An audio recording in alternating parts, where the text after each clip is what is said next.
हाँ जी, नमस्कार। आप सबों का बहुत बहुत स्वागत है आपके अपने वैभव क्लासेस के इस YouTube परिवार पर। आज की इस क्लास में हम लोग देखने वाले हैं जो हम लोग के क्लास 9th के जो बायोलॉजी हैं, खास करके आपके भारतीय भवन के अध्याय 4 पेज नंबर 67 है ना। जो हम लोग का अध्याय चौथा है वो है स्वास्थ्य एवं रोग। तो आज यहाँ पर हम लोग देखने वाले हैं पेज नंबर 67 पर जो है आपका स्वास्थ्य एवं रोग है, और इनसे संबंधित जितने सारे जो है कंसेप्ट्स हैं इसके बारे में आज हम लोग कंप्लीट समझने वाले हैं। तो यहाँ पर देखिए क्या क्या हम लोगों का है स्वास्थ्य एवं रोग। तो सबसे पहले हम लोग स्वास्थ्य देखते हैं और फिर हम लोग जानेंगे एक एक करके कि हम लोगों में किस तरह से डिजीज होता है, कैसे होता है ना। तो चलिए सबसे पहले हम लोग ये सीखते हैं कि स्वास्थ्य क्या होता है। नॉर्मली हम लोग अपने मन में कंसेप्ट बनाते हैं कि जब हम लोग क्या करते हैं, अपने जो दिनचर्या वाले काम होते हैं या कार्य होते हैं, अगर हम लोग उन कामों को बिना किसी कठिनाई के करते हैं तो उसको हम लोग क्या कहते हैं, हम लोग खुद का स्वस्थता अवस्था कहते हैं। तो मतलब मानते हैं कि हम लोग अच्छे हैं, है ना, हम लोग को किसी तरह की बीमारी नहीं है। लेकिन WHO का मानना ये है, यानी कि वर्ल्ड हेल्थ ऑर्गेनाइजेशन यानी कि विश्व स्वास्थ्य संगठन का मानना ये है कि स्वास्थ्य की जो परिभाषा होती है ना, वह स्थिति है जिसमें पूर्ण रूप से शारीरिक और मानसिक सामाजिक संपन्नता हो।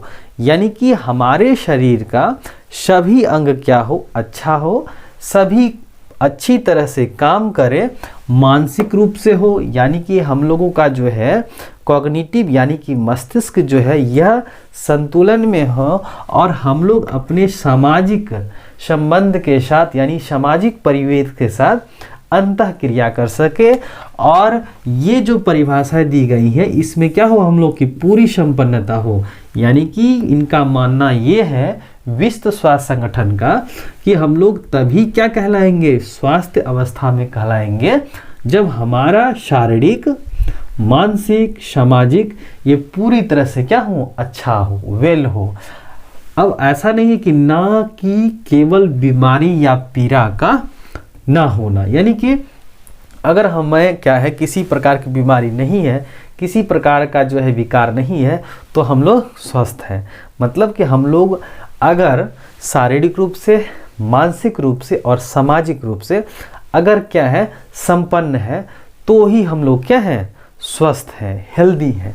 ठीक है, अब आइए दूसरा देखते हैं कि अच्छे स्वास्थ्य के शारीरिक तंदुरुस्ती के साथ साथ, यानी कि अच्छे स्वास्थ्य के शारीरिक तंदुरुस्ती के साथ साथ मानसिक रूप से भी सक्रिय होना भी अनिवार्य है। अब ऐसा नहीं है कि शरीर पूरा मोटा ताजा है भाई और मानसिक रूप से हम लोग सक्रिय ही नहीं है, तो ये भी एक अच्छे स्वास्थ्य की निशानी नहीं है। तो इनका मानना क्या है कि अच्छे स्वास्थ्य के शारीरिक तंदुरुस्ती के साथ साथ हम लोग क्या होंगे, शरीर से अच्छे होंगे, हिष्ट पुष्ट होंगे और मन से भी क्या होंगे, सक्रिय होंगे, है ना। तो उसको हम लोग क्या कहते हैं, स्वास्थ्य की अवस्था में कहते हैं। मतलब होना हम लोगों का बहुत ज़रूरी है।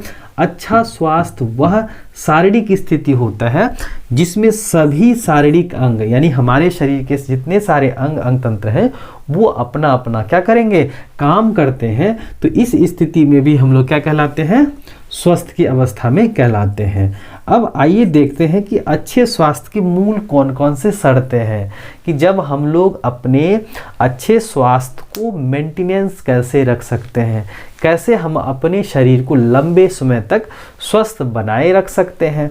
तो यहाँ पर पहला है हम लोग का संतुलित आहार, यानी कि जो बैलेंस डाइट है, हम लोग किस तरह से अपने होने वाले जो दैनिक चर्या है या काम है, इसमें हम लोग जैसे काम करेंगे, जितना सारा काम करेंगे वैसा हम लोग को क्या करना होगा, भोजन लेना होगा। यानी कि हम अपने कार्यों के अनुसार भी, और जो हम लोगों का पर डे का जो है पर एज के हिसाब से संतुलन है, यानी कि भोजन में क्या क्या होना चाहिए, जैसे विटामिन्स होने चाहिए, कार्बोहाइड्रेट्स होने चाहिए, प्रोटीन्स होने चाहिए, फैट्स भी होने चाहिए, है ना। तो ये खनिज लवण भी होने चाहिए। ये सब क्या है, हमारे जो पोषक तत्व हैं, ये हम लोग जो पर डे खाते हैं, खाना खाते हैं, हमारे भोजन में इन सबों की प्रचुर मात्रा होनी चाहिए। तो वो क्या है, हम लोग का संतुलन आहार। यानी कि जब भी हम लोग भोजन खाते हैं तो हम लोग ये देखते हैं कि वहाँ पर हमारे शरीर से जितनी भी सारी ज़रूरत की चीज़ें हैं, यानी विटामिन्स है, प्रोटीन्स है, कार्बोहाइड्रेट्स है, फैट्स है, ये सब हमारे भोजन में मौजूद हो, है ना। तो उसको हम लोग संतुलित आहार कहते हैं, है ना। तो ये हम लोगों के लिए क्या है, बेहद ज़रूरी है। दूसरा है घरेलू स्वास्थ्य। हमारे जो आसपास है, यानी कि हमारे जो आसपास के जो है जैसे घर हो गया, बिछावन हो गया, हमारे कपड़े हो गए, ये क्या होना चाहिए, ये अच्छा होना चाहिए, नीट एंड क्लीन होने चाहिए, ठीक है। ऐसा नहीं कि हम लोग जो है संतुलित आहार खा लिया, अगर गंदे जगह पर रहेंगे तो फिर हम लोग को बीमारी लग सकती है ना। फिर क्या है, अच्छे भोजन, यानी कि हम लोग को क्या करना होगा, अच्छे भोजन करने होंगे, स्वच्छ भोजन करने होंगे, किसी प्रकार का कोई कंटामिनेशन या गंदगी नहीं होगा। जैसे हम लोग क्या करते हैं, नॉर्मली जो है जो खाने होते हैं, जो भोजन होता है, जो रोड साइड बिकते हैं या बहुत दिनों तक पड़ा रहता है, या उन पर क्या रहती हैं, बहुत सारी मक्खियाँ लगी रहती हैं, तो उसमें कहीं ना कहीं जो है हम लोग के जो छोटे सूक्ष्म जीव होते हैं वो कहीं ना कहीं उसको कंटामिनेट करते हैं। तो इन सभी खाने का उपयोग हम लोग को नहीं करना चाहिए, यानी कि उनसे हम लोग को परहेज करना चाहिए। और क्या है, शुद्ध जल है, यानी कि हम लोग को शुद्ध भोजन और शुद्ध जल क्या करना होगा, सेवन करना होगा। उसके बाद क्या है, हम लोग की स्वच्छ हवा, यानी कि यहाँ पर हम लोग को क्या करना होगा, हम लोग को चाहिए शुद्ध हवा चाहिए। क्या चाहिए, शुद्ध हवा। तब हम लोग क्या रह पाएंगे, शुद्ध एवं स्वच्छ रह पाएंगे। व्यायाम और विश्राम, अगर नियमित रूप से हम लोग क्या करते हैं, व्यायाम करते हैं और विश्राम करते हैं, तो ये जो है हमारे जो व्यायाम और विश्राम है, ये हमारे अच्छे स्वास्थ्य को बनाए रखने में मदद करते हैं। इसीलिए नियमित रूप से व्यायाम करना चाहिए और जितना हो सके, जितना हम लोगों के एक शरीर के लिए चाहिए विश्राम, वो हम लोगों को करना चाहिए। व्यसन का ना होना, अगर जैसे मान लीजिए किसी प्रकार का क्या है, निकोटीन सब्सटेंसेस की लत है या किसी प्रकार के खैनी पान गुटखे जैसी की आदत है, तो ये अगर ना हो तो हम लोग स्वस्थ हो सकते हैं, यानी कि हम लोग का स्वास्थ्य अच्छा हो सकता है। तो अच्छे स्वास्थ्य बनाए रखने के लिए कौन कौन सी शर्तें हो गई, हमें क्या करना होगा, संतुलित आहार लेना होगा, हमारे घर द्वार जो है, हमारे जो घरेलू स्वास्थ्य है उनका रहना बहुत ज़रूरी है, स्वच्छ भोजन करने होंगे, स्वच्छ जल पीने होंगे, शुद्ध एवं स्वच्छ हवा लेनी होगी, व्यायाम नियमित रूप से करना होगा, विश्राम भी करना पड़ेगा और किसी प्रकार का लत नहीं रखेंगे, जैसी खैनी पान गुटखा बहुत सारे होते हैं। तो इनका अगर हम लोग सेवन ना करें, यानी कि इन सारी चीज़ों का हम लोग को क्या करना है, पालन करना है। अगर हम लोग इन पर खरे उतरते हैं तो हम लोगों में बीमारी जैसी समस्याएं या किसी प्रकार का विकार व्यवधान नहीं होता है।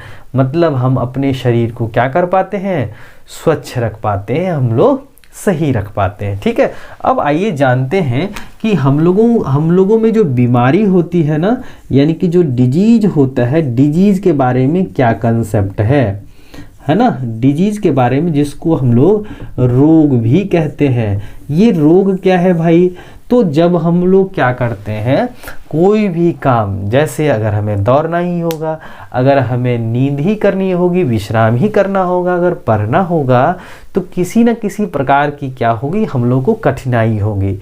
यानी कि जब हम लोग दिनचर्या का काम करेंगे तो हम लोग को किसी प्रकार से क्या होगा, कठिनाई का सामना करना पड़ेगा। तो इस स्थिति में हम लोग हो सकते हैं डिजीज के शिकार हो सकते हैं। मतलब ये हो गया कि एक ऐसा कंडीशंस है जिसमें हम लोग कोई भी कार्य बिना कठिनाई के नहीं कर सकते हैं। तो इस अवस्था में हम लोग डिजीज कहे जा सकते हैं। अब ऐसा है भाई कि हम क्या कि एक्सीडेंट कर गए या कहीं हमारा पैर टूट गया, तो इस स्थिति में हम लोग उसको डिजीज नहीं कहते हैं। इस स्थिति में जैसे आपने देखा होगा, कि बहुत सारे व्यक्तियों के शरीर में क्या होते हैं, उजले काले ऐसे तरह के धब्बे होते हैं, जिसको हम लोग क्या कहते हैं, विटिलिगो कहते हैं। तो ये हमारे शरीर पर भले ही लक्षण जैसे दिखलाई देते हैं, है ना, हम लोग को लगता है कि ये बीमारी है, लेकिन वास्तविक तौर पर हमारे ये दिनचर्या को प्रभावित नहीं करते हैं। तो इस स्थिति में यानी विटिलिगो की स्थिति में हम लोग बीमारी नहीं कहते हैं, डिजीज नहीं होता है। समझ गए? तो डिजीज कैसे होता है? तो डिजीज इस तरह से होगा जब हम लोग इन सारे चीज़ों का अनुसरण नहीं करेंगे, यानी कि जो अच्छे स्वास्थ्य की जो मूल शर्तें हैं, अगर हम लोग इन पर नहीं चलेंगे तो कहीं ना कहीं हमारे शरीर में समस्याएं होंगे, विकार आएंगे हमारे अंगों में और फिर हम लोग बीमार पड़ जाएंगे। तो देखिए, बीमार होने के यानी रोग का जो है पुराना कंसेप्ट है कि जब हम लोग पुराने समय में वनों में रहा करते थे, हमारे पास इतने सारे विज्ञान के जानकार नहीं थे, हम लोग को उतना नॉलेज नहीं था जो हमारे पूर्वज थे। तो उनका एक कंसेप्ट था कि हम लोगों में जो बीमारी लगती है ना, वो प्रकृति के द्वारा ही दिया जाता है, यानी गॉड गिफ्टेड होता है। भगवान जब हम लोग को बीमार करते हैं या करना होता है तो हम लोग को बीमार दे देते हैं, यानी रोग दे देते हैं, और फिर सही करना होता है तो हम लोग को ठीक कर देते हैं वो। तो पहला कंसेप्ट ये आया कि हम लोगों में जो बीमारी लगती है ना, वो प्रकृति द्वारा दिया जाता है। ठीक है, अब जैसे जैसे हम लोगों में क्या हुआ, ज्ञान का जो है विकास हुआ, तो फिर हम लोगों ने जो है कंसेप्ट बनाया कि बीमारी जो होती है यानी जो डिजीज होता है, ये हमारे जीवन चक्र का ही क्या है, एक हिस्सा है। क्या है? एक हिस्सा है। अगर हम लोग क्या करते हैं, जन्म लेते हैं और मृत्यु तक के बीच का जो समय होता है, कभी ना कभी हम लोग क्या होते हैं, रोग से पीड़ित होते हैं, यानी हम लोग को डिजीज लगती है। फिर जैसे ज्ञान का विकास हुआ तो हम लोगों में ये कंसेप्ट बना कि हम लोगों को जो बीमारी होती है ना, वो हम ही लोग के कारण होती है। जैसे कि अगर हम लोग गंदा खाना खा लें, गंदी हवा ले लें, फिर हम लोग डेली एक्सरसाइज ना करें, संतुलन आहार ना लें, तो हम लोग क्या हो जाएंगे, बीमार हो जाएंगे। तो इस तरह से जो हम लोगों में बीमारी लगती है, वो खुद हम ही लोग के यानी खुद के व्यवधान के कारण होती हैं। तो यहाँ पर कंसेप्ट आता है कि जो हम लोगों में डिजीज होता है, वो हम ही लोग के क्रियाकलाप में व्यवधान के कारण होता है ना। तो डिजीज क्यों होता है भाई, कैसे होता है, ये कैसे लक्षण रखते हैं, डिजीज कितने प्रकार के होते हैं, हम लोग एक एक करके समझने वाले हैं। तो चलिए हम लोग यहाँ पर पहले देख लेते हैं कि डिजीज क्या होता है। तो डिजीज जो होता है हमारे जीवन चक्र का ही एक हिस्सा होता है। ये पुराना कंसेप्ट है, लेकिन वर्तमान समय में हम लोग ये कहते हैं कि डिजीज तब होता है जब हम लोग इन चीज़ों का अनुसरण नहीं करते हैं, तो हम लोगों को बीमारी लग जाती है। मतलब कि बीमारी जो होती है वो हम ही लोग जो जब गड़बड़ी करते हैं ना, तो हम लोग बीमार हो जाते हैं। ठीक है, तो डिजीज कैसे होता है भाई, जब हम लोग इन सारी चीज़ों का अनुसरण नहीं करते हैं तो डिजीज हो जाता है हम लोगों को, है ना। यानी कि बीमारी हम लोग की ही गड़बड़ी के वजह से होता है ना। अगर हम लोग लंबे समय तक ठीक रहना चाहते हैं, स्वस्थ रहना चाहते हैं, अगर हम लोग इन चीज़ों का अनुसरण करते रहें तो फिर हम लोग स्वस्थ रहेंगे, है ना। तो इस तरह से तो देखिए डिजीज क्या होता है, डिजीज जो होता है एक प्रकार का कंडीशंस है, ये तो परमानेंट होता नहीं है। जब हम लोग क्या करेंगे, इन चीज़ों का पर जो है विशेष ध्यान देंगे तो फिर हम लोग ठीक हो जाएंगे, लेकिन इनका अनुसरण नहीं करेंगे तो हम बीमार हो जाएंगे। ठीक है, चलिए अब ये चीज़ जान लेते हैं कि बीमारी जो होता है कैसे होता है। जैसे मान लिया जाए कि पौधों में भी बीमारी लगती है, हम लोगों में भी जो बीमारी लगती है, मनुष्य भी बीमार पड़ते हैं, अलग अलग प्रकार के जंतु बीमार पड़ते हैं। तो बीमारी होने के लिए चाहे आपके पौधे बीमार हो जाए या फिर चाहे आपके पौधे बीमार हो जाए, चाहे आपके जंतु में बीमारी लग जाए, तो इसके लिए क्या चाहिए, एक रोगजनक चाहिए। क्या चाहिए, रोगजनक चाहिए, यानी कि बीमारी उत्पन्न करने वाला जीव होना चाहिए। दूसरा पोषी होना चाहिए। क्या होना चाहिए, पोषी, यानी कि ये रोगजनक किसके शरीर में जाएंगे, किनको बीमार करेंगे, पोषी होना चाहिए। और उसके बाद क्या चाहिए, एक उचित पर्यावरण होना चाहिए जिसमें वह रोगजनक क्या कर सके, सस्टेन कर सके। तो ये 3 कारक हो सकते हैं। पहला नंबर में रोगजनक, दूसरा नंबर में पोषी होना चाहिए, और तीसरा नंबर में फेवरेबल कंडीशन यानी पर्यावरण। अगर ये तीनों क्या रहते हैं, ये आपस में अगर करते हैं, इंटरैक्ट करते हैं, तो हम लोगों में बीमारी लग जाती है। अब ये कैसे कंसेप्ट हम लोग समझेंगे, तो ये देखिए रोगजनक है ना, बीमारी उत्पन्न करने वाले को हम लोग रोगजनक कहते हैं, जिसको बीमारी लगती है उसको हम लोग पोषी कहते हैं। यानी रोगजनक जीवाणु, विषाणु, प्रोटोजोआ जहाँ से पोषण लेंगे उसको हम लोग पोषी कहेंगे, जिसको बीमार करेगा। और ये क्या है, पर्यावरणीय कंडीशंस होगा। जैसे मान लीजिए हम लोगों में निमोनिया बीमारी होती है, स्ट्रेप्टोकोकस निमोनिया से होती है। अगर स्ट्रेप्टोकोकस निमोनिया को अगर हम लोग क्या करेंगे, मकई के पौधे पर रख देंगे, है ना, जानबूझकर, तो क्या पौधों में या मकई के पौधों में निमोनिया बीमारी होगी? नहीं होगी। तो इस तरह से क्या है, यहाँ पर प्रत्येक रोगजनक जो होता है एक पार्टिकुलर पोषी को क्या करता है, इन्फेक्ट करता है। तो इस स्थिति में क्या है, और उसके लिए क्या है, सुटेबल पर्यावरण होना चाहिए। तो ये क्या करता है, एक ट्रायंगल बनाता है, डिजीज ट्रायंगल जिसको हम लोग कहते हैं। तो ये हो गया आपका रोगजनक, रोगजनक, पोषी होना चाहिए, और क्या होना चाहिए, पर्यावरण। ये तीनों क्या होने चाहिए, यहाँ पर क्या होना चाहिए, फेवरेबल होना चाहिए। अगर ये तीनों एक साथ होते हैं तो पौधे हों या जंतु हों, वो क्या कर जाते हैं, बीमार कर जाते हैं।